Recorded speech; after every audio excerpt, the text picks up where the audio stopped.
નમસ્કાર દર્શક મિત્રો, પ્લેગ્રાઉન્ડ ધ સ્પોર્ટ્સ શોમાં આપ સૌનું હાર્દિક સ્વાગત છે.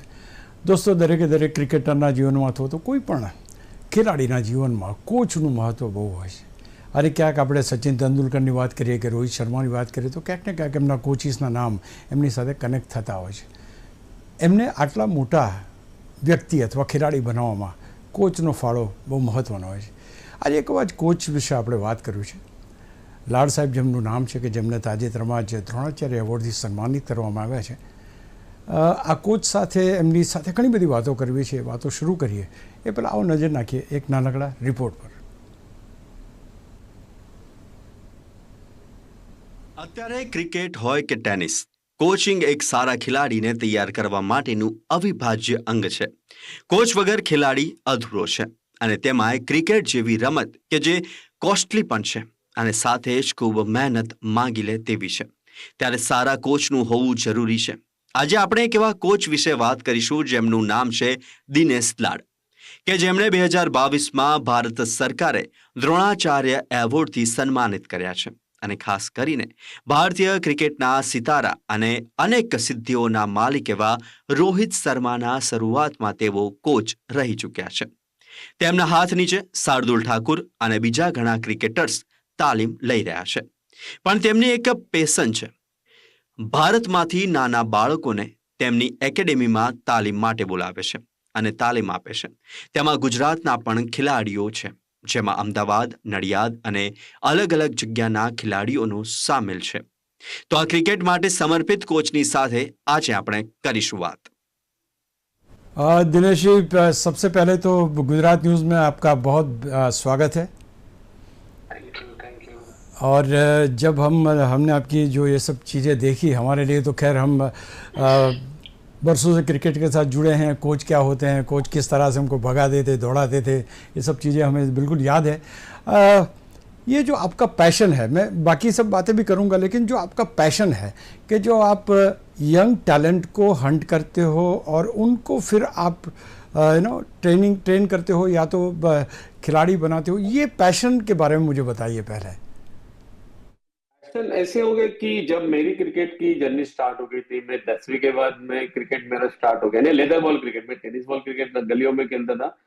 बट हमारे यहाँ के एक सीनियर मेंबर थे, उन्होंने कहा अरे तुझे मैं आचार्य सर के, जो तेंदुलकर के सर है, रह चुके हैं, उनके पास लेके जाता हूँ. तो मैं उनके पास गया. जब मैं उनके पास गया तो मेरे पास कैनवस के शूज थे, फटी हुई ट्रैक पैंट थी, टी शर्ट.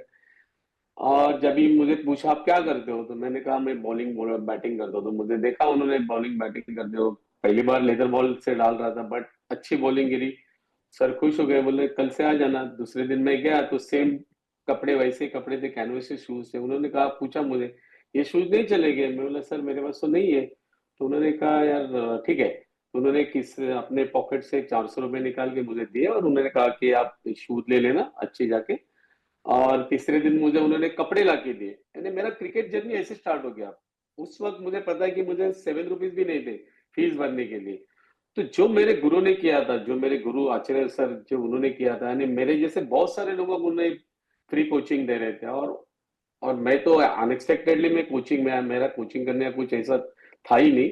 बट अनएक्सपेक्टेडली मेरे एक फ्रेंड थे, उन्होंने कहा मुंबई में बहुत सारी जगह पे अप्रैल में कैंप्स रहते हैं और उस कैंप में कोचेस चाहिए थे. तो मैं रेलवे में था और रेलवे में अभी मैं ये बता सकता हूँ कि एज अ स्पोर्ट्स पर्सन हमें हाफ डे मिलता है. तो मुझे दोस्त ने कहा तुझे हाफ डे तो मिल रहा है, चल कोचिंग करना. तो उसमें क्या है, तो मैंने शुरू में तो मैं मना ही कर रहा था. मतलब मुझे क्या कोचिंग आती है, क्योंकि कभी सोचा भी नहीं था. और अनएक्सपेक्टेडली मैंने हाँ कर दिया उसको. जब मैंने कोचिंग शुरुआत की, 1.5 महीने का कोचिंग कैंप था अप्रैल और मई में. और जब कैंप खत्म हो गया, कैंप खत्म होने के बाद हमें 550 रुपये दिए गए. 550 देने के बाद मैं निकल रहा था. उसमें उसी वक्त उस प्रबोधन गोरेगांव में जहां पर मैंने कोचिंग की थी, शुरुआत की थी, वहां के प्यून मेरे पास आए. मुझे कहा कि आपको सेक्रेटरी साहब ने बुलाया है. मैं गया उनके पास. तो मेरे लिए वो शॉकिंग न्यूज थी, क्योंकि मैंने क्या किया था पता नहीं. उन्होंने इमीडिएटली मुझे पूछा आप रेगुलर कोचिंग करोगे क्या. मैंने सोचा कि मैंने क्या किया था इतना मुझे रेगुलर कोचिंग के लिए बुला रहे, क्योंकि हम 18 कोच थे टोटल. और उस 18 कोच में मुझे उन्होंने ऑफर की थी. तो मैं शॉक हो गया. मैंने दोस्त को कहा कि यार मुझे बुला रहे. हालांकि मुझे हाफ डे मिल रहा था, तो मैंने बोला, चलो चांस ले लो। और उस वक्त मैंने मेरी कोचिंग की शुरुआत की 1993 में। और 95 में मैंने जो स्कूल को कर रहा हूँ अभी, जो 30 साल से एक ही स्कूल पकड़ा हुआ, स्वामी विवेकानंद इंटरनेशनल स्कूल गोराई में, बोरोली में। वो स्कूल को मैंने 95 में चालू किया। और मेरे कोचिंग के लाइफ का सबसे टर्निंग पॉइंट ये हुआ कि जिस स्कूल को मैं कोचिंग कर रहा था, हम मुंबई के एक स्कूल है शारदाश्रम स्कूल, जिसको स्कूल को कोच थे हमारे गुरु आचरेकर सर। और 1999 में सबसे बेस्ट टीम तो शारदाश्रम ही होती थी पूरे मुंबई के सर्किट में। और उनको हमने हराया। और मेरे बाजू में मेरे गुरु बैठे थे, उन्होंने सिर्फ मेरे पीठ पे हाथ रखकर पहले वेल डन। और वो वेल डन से मुझे चालना मिले। और उस वक्त उसके बाद मैंने पीछे मुड़ के देखा ही नहीं, ऐसे मैं कहूंगा। अब दिनेश सर, चलो आपसे ये भी पूछ लेते हैं कि आपकी सफ़र जो अब तक की है, द्रोणाचार्य अवार्ड के लिए आपको ये किया गया और द्रोणाचार्य अवार्ड आपको दिया गया, कैसी रही सफ़र और कौन कौन से ऐसे खिलाड़ी आए जो कि आपकी लाइफ में माइलस्टोन बन गए, या तो कोई मील के पत्थर बन गए कि हाँ यार ये खिलाड़ी करके, उसकी जर्नी के बारे में थोड़ा बताइए सर। जैसे कि मैंने 95 में जब स्कूल को चालू किया, तो 99 में ऐसी बात होगी कि जैसे मैंने मेरी शुरुआत अप्रैल मई के कैंप से किए थे। तो अप्रैल मई में हमारे बोरोली में कैंप था। और वहाँ के कैंप वालों ने एक टूर्नामेंट ऑर्गेनाइज की थी, अंडर 10, अंडर 12, अंडर 14, 16। और अंडर 10 में मैंने मेरे स्कूल की टीम पार्टिसिपेट करे थे। हम लोग फाइनल पहुंच गए थे। फाइनल पहुंचने के बाद सामने वाली टीम वहां की जो कैंप के जो लोग थे उनकी ही थी। और उस टीम में मैंने रोहित को देखा। 10 ओवर की मैच थी, उन्होंने कुछ 67 रन बनाए उनके टीम ने, और हमने चेस किए। और जिस तरह से रोहित ने गेंदबाजी की, तो मैं बहुत खुश हो गया, क्योंकि स्कूल नई नई थी मेरी भी, मुझे प्लेयर्स भी चाहिए। तो मैंने रोहित को बुलाया और पूछा कि बेटा स्कूल में मेरे आ जाएगा क्या। तो मुझे कहा, मैंने कहा कि उस तेरे पेरेंट को बुलाना। तो उसके पेरेंट यहाँ पर बोरेली में नहीं रहते थे, वो डोंबोली रहते थे। तो मैंने पूछा कि कौन है, किसके बात। तो बोले मेरे चाचा के घर पे रहता हूँ। तो चाचा को बुलाया मैंने, और उन्होंने कहा कि आपका भतीजा मुझे अच्छा लगा, अगर आपको इंटरेस्ट है तो आप मेरे स्कूल में डाल दीजिए। वो आ गए थे 2 जून को स्कूल में।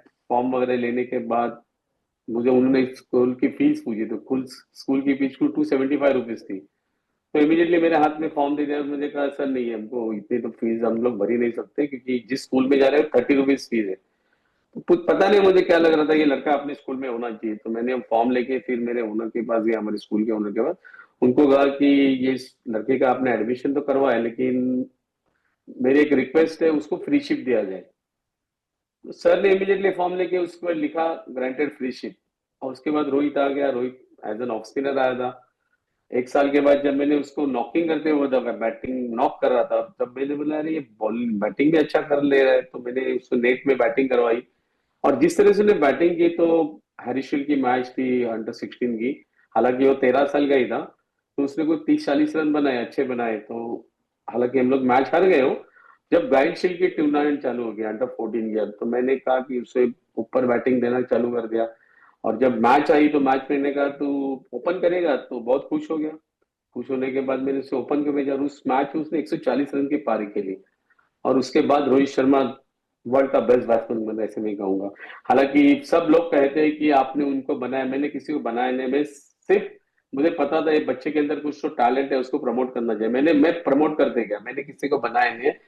शार्दुल ठाकुर भी ऐसे मैंने देखा था हमारे अगेंस्ट मैच खेलते हुए। उसके पेरेंट को मैंने कहा कि आप मेरे स्कूल में डालिए। तो शार्दुल ठाकुर रहता था पालघर, यानी मुंबई से, बोरोली से 3 घंटे की दूरी पे था। तो उन्होंने मना कर दिया, 3 घंटा जाना, 3 घंटा पॉसिबल नहीं है। और 10th में गया है तो भी पॉसिबल नहीं है। तो मुझे पता नहीं कि उस वक्त मैंने शार्दुल को देखा, बहुत तेज डाल रहा था। यानी उस सर्किट में, मुंबई सर्किट में सबसे तेज मुझे लगा वो उस वक्त, स्कूल क्रिकेट में। तो मैं उनके बहुत पीछे लगा। ऑलमोस्ट उनको 22 फोन कॉल किए कि आपने क्या तय किया। लेकिन उनका एक ही जॉब था कि 6 आवर्स ट्रैवलिंग है, 10वीं में है, तो छोड़ दो सर मत। और मुंबई में कहाँ रहेगा फिर, वो भी प्रॉब्लम है मुंबई में अगर रखना है तो एक दिन मैं मेरे वाइफ के साथ बात कर रहे थे। मैंने वाइफ को एक सिर्फ ऐसे एक हल्के आवाज में पूछा कि एक लड़का है, उसे घर पे रखना है, तो रख सकते हैं क्या। तो वाइफ ने कहा कि तुम्हारा घर है, मुझे कुछ प्रॉब्लम नहीं। वैसे ही इमीडिएटली मैंने फोन उठा के शार्दुल के पेरेंट को फोन किया। शार्दुल मुंबई आ गया, देश के लिए खेला। वैसे हरमीत वाह। सिंह एक लड़का जो अंडर 19 इंडिया के लिए खेला था वर्ल्ड कप, आज वो यूएसए के लिए खेल रहे हैं, यूएसए के लिए वर्ल्ड कप भी खेला T20 अभी। वो उसको भी मैंने ऐसे स्कूल में लाया था। मेरा बेटा भी आपको पता है सिद्धेश लाड़, जबकि अभी अच्छा परफॉर्म कर रहा है, वो भी इंडिया ए तक पहुंचा है। अगर आपका आशीर्वाद हो तो खुदा ना वास्ता वो इंडिया के लिए भी सिलेक्ट हो सकता है टेस्ट क्रिकेट के लिए। और मेरे जिस स्कूल को मैं कर रहा हूँ उस स्कूल को मैं 30 साल से कोचिंग कर रहा हूँ, और 30 साल में ऑलमोस्ट 98 बच्चे मुंबई स्टेट के लिए डिफरेंट एज ग्रुप में खेले अब तक। अच्छा, एक थोड़ा सा सेल्फिश सवाल पूछ लेता हूँ सर। रोहित शर्मा, शार्दुल ठाकुर, आपने बहुत बड़े बड़े नाम तो गिनाए। इस वक्त आपके संबंध उनके साथ कैसे हैं? क्योंकि अभी तो बहुत बहुत बड़े स्टार हो गए, तो ये तो जानने की जरूर ये रहती है कि भाई अभी वो कोचिज का कितना सम्मान करते हैं, कैसे मिलते हैं, या तो क्या रिलेशन है सर? संबंध तो है अच्छे हैं, लेकिन उनका टाइम शेड्यूल बिजी रहता है। वो मुंबई साइड में रहते हैं, मैं तो बोरली रहता हूँ। आना जाना फोन पे कभी कभार बात हो जाती है शायद, यानी ज्यादा तो बात होता ही नहीं कि बिकॉज कि वो अपने क्रिकेट में बिजी है, मैं मेरे कोचिंग में बिजी रहता हूँ। संबंध तो अच्छे ही है, संबंध खराब नहीं है हमारे। और दूसरी एक बात कहना चाहता हूँ कि कोच कोच जो भी होता है उसके जीवन में तो खैर उनको तो कोचिंग ही देना है, और सितारे जो आगे बढ़ते हैं उनको देखना है। खास करके ये जो आपने मुहिम छेड़ी है कि आप बच्चों को इस तरह से अलग अलग जगह से पिकअप करते हैं और उनको आप ट्रेन करते हैं, ये कॉन्सेप्ट मुझे थोड़ा और ज्यादा समझाइए। क्योंकि आपने गुजरात में से भी कुछ बच्चे लिए हैं, कुछ दूसरे स्टेट्स में भी बच्चे लिए हैं। तो ये सिलेक्शन प्रोसेस क्या है और कैसे इनको आप मैनेज करते हो फाइनेंशियली, और दोनों चीज में बता रहा हूँ कि एक तो ट्रेनिंग देनी है वो भी है और फाइनेंशियली भी है जी। बेसिकली ऐसे हुआ कि 28 साल हुए, मैं कोचिंग तो फ्री कर रहा था 28 साल से स्कूल से। मैंने ना कभी पैसे लेना किसी पेरेंट्स से पैसे ले, लेकिन 2 साल पहले ऐसी बात हुई, किसी ने मुझे कहा कि आप अगर फाउंडेशन ओपन करते हो तो आपको मदद मिल जाएगी फाउंडेशन के लिए, और आप और बहुत सारे बच्चों को, गरीब बच्चों को आप कोचिंग दे पाओगे, उनका सब देख पाओगे। तो मैंने फाउंडेशन निकाला, बट फाउंडेशन निकालने के बाद अब तक अभी कुछ नहीं। लेकिन ऐसे था कि मैं मुंबई के लिए कोच था अंडर 19 के लिए 2 साल, और जो भी मुझे पैसे मिल रहे थे वो मैं डाइवर्ट कर रहा था ये बच्चों के लिए। हालांकि ये बच्चे सब आपके गुजरात के तीन, और ये तीनों लड़के हाईली टैलेंटेड लड़के हैं। अगर भगवान ने चाह अगर वो बच्चे फोकस रहेंगे तो डेफिनेटली वो जाके इंटरनेशनल क्रिकेट खेल सकते हैं, लेकिन टाइम है उसके, अभी तो बहुत छोटे बच्चे हैं वो। बट ये बच्चे आगे जाके अगर फोकस रहेंगे, पेरेंट अगर पेशेंस रखेंगे तो डेफिनेटली अच्छा क्रिकेट खेल सकते हैं। तो कैसे हुआ कि मैंने एक कोई बच्चे मेरे पास पेरेंट लेके आए थे, जब मैंने देखा तो वो अच्छा टैलेंट लगा, तो मैंने उनको कहा कि आप मुंबई में इनको शिफ्ट करो। लेकिन उन्होंने कहा सर मुंबई में शिफ्ट हमारे लिए घर नहीं, कुछ नहीं, हम कहाँ से शिफ्ट करेंगे। तो मेरे दिमाग में आया यार इतना अच्छा टैलेंट है, टैलेंट खराब नहीं होना चाहिए। तो मैंने मेरे बेटे से बात की, बेटे को कहा कि ऐसे ऐसे मैं नहीं करना चाह, ये बच्चों को मैं रखना चाहता हूँ, क्योंकि मुझे पैसे तो मिल रहे थे, अच्छा पैसे मिल रहे थे मुंबई क्रिकेट एसोसिएशन की तरफ से, अच्छा पैकेज था। तो मैंने कहा चलो यार ये बच्चों को यहाँ पर है। तो मैंने ऑलरेडी ऑलमोस्ट 19 बच्चे, और टोटल टोटल 22 बच्चे हैं ये, उसमें से 5 फैमिलीज बाहर की है जो मुंबई में मैंने उनको लेके आया, उनको स्कूलिंग में करवा रहा हूँ, उनके उनको घर लेके दिया हूँ रेंट पे यहाँ पर मुंबई में बोरोली में। वो घर पे अपनी फैमिली के साथ ही बच्चे रह रहे, और हाईली टैलेंटेड बच्चे बहुत। अगर उनको अच्छा इंफ्रा मिला तो फ्यूचर में वो बच्चे आगे जाके एक टॉप लेवल का क्रिकेटर बन सकते हैं, ऐसे मुझे 100% गारंटी है। एक तो बात है कि रोहित शर्मा टाइप ऑफ जो आपने प्रोड्यूस किए हो तो आई मीन वर्ल्ड फेमस है, उसमें तो कोई बात नहीं, the way he plays. And अभी का जो क्रिकेट है, जो हमने टेस्ट मैच की स्थिति देखी और जो इस वक्त का क्रिकेट चल रहा है, ये दोनों के बीच में आपको लगता है कि कहीं ब्रिज की ज़रूरत है? क्योंकि fast cricket and the red ball cricket, I think it is getting, थोड़ा दूरी बनती जा रही है, ऐसा लग रहा है आपको? Exactly. देखिए मैं शुरू से मैं कहते आया हूँ कि T20 क्रिकेट एंटरटेनमेंट है, ये क्रिकेट में तो कहीं कभी कहता ही नहीं हूँ T20 क्रिकेट को। मेरे लिए एंटरटेनमेंट लगता है, क्योंकि लोगों को खुशी होती है जब सिक्सर मारते हैं, जब बाउंड्रीज मारते हैं, वो देखने को लोगों को, और वो जो जिस तरह शॉट्स खेलते हैं मुझे देखने को बहुत खराब लगता है क्रिकेट देखने में। लेकिन टेस्ट क्रिकेट में जो आप अगर शॉट खेलते हैं, अगर आप कवर ड्राइव खेलते हैं और स्ट्रेट रहते हो, तो आपके मुंह से इमीडिएट बात निकल है व्हाट अ शॉट करके हम लोग बोलते हैं सर। तो ऐसे क्रिकेट में देखने मजा आता है। और देखिए क्रिकेट तो वही है। अगर आपने देखा होगा कि जो T20 क्रिकेट खेल रहे हैं वो सर्वाइव नहीं कर पाएंगे टेस्ट क्रिकेट में। आपने नतीजा भी देखा क्या हुआ, किसी को डिफेंस करने नहीं आ रहे हैं, अपने बल्लेबाजों को बहुत खराब लग रहा है। एक जमाने में ऐसा था कि स्पिनर्स को हमारे प्लेयर ज्यादा की जैसा बैटिंग करते थे, आज देखने गया तो आज इतना खराब लगा। निशित रेड्डी रिवर्स स्वीप करके आउट हो रहा है, यानी कितना खराब लग रहा है देखने में। इनके पास डिफेंस नहीं करके, इसका कारण T20 क्रिकेट है, क्योंकि इनको फास्ट, उनके माइंडसेट में सब आ गया है कि बॉल दिखा तो आपको मारना है, बस यही चीज होते जा रहे हैं। तो ये बंद होना चाहिए मुझे लग रहा है कि नहीं तो ऐसे एक बात होगी तो अच्छा होगी कि टेस्ट क्रिकेट के लिए आप डिफरेंट टीम बनाओ, एग्जैक्टली। जिसके कारण हाँ ऐसे होना चाहिए कि टेस्ट क्रिकेट जैसे कि बाकी कंट्रीज कर रहे हैं। साउथ अफ्रीका आप देखो या आप ऑस्ट्रेलिया देखो, वहां पर एक आध दो प्लेयर जो टेस्ट क्रिकेट भी खेल रहे हैं, बाकी प्लेयर सब T20 के लिए उनके अलग क्रिकेटर है, 50 ओवर्स के लिए अलग क्रिकेटर है और टेस्ट क्रिकेट के लिए अलग क्रिकेटर है। तो ऐसा कुछ होना चाहिए मुझे लग रहा है। अगर ऐसे ही चलते रहेगा तो इंडियन का क्रिकेट बहुत धोखे में, ऐसा मैं कह सकता हूँ। एक बहुत बड़ी बात मुझे याद आती है, शिवालकर साहब थे, आपको आप तो जानते होंगे। उन्होंने मगर पूरी जिंदगी विकेट लेते, मैं एक बार मिला था, उनकी जो फिंगर्स है वो पूरी चौपट हो मीन से इस पे ये हो गई थी। और इस तरह की स्थिति में पूरे वंश कभी टेस्ट नहीं खेल पाए।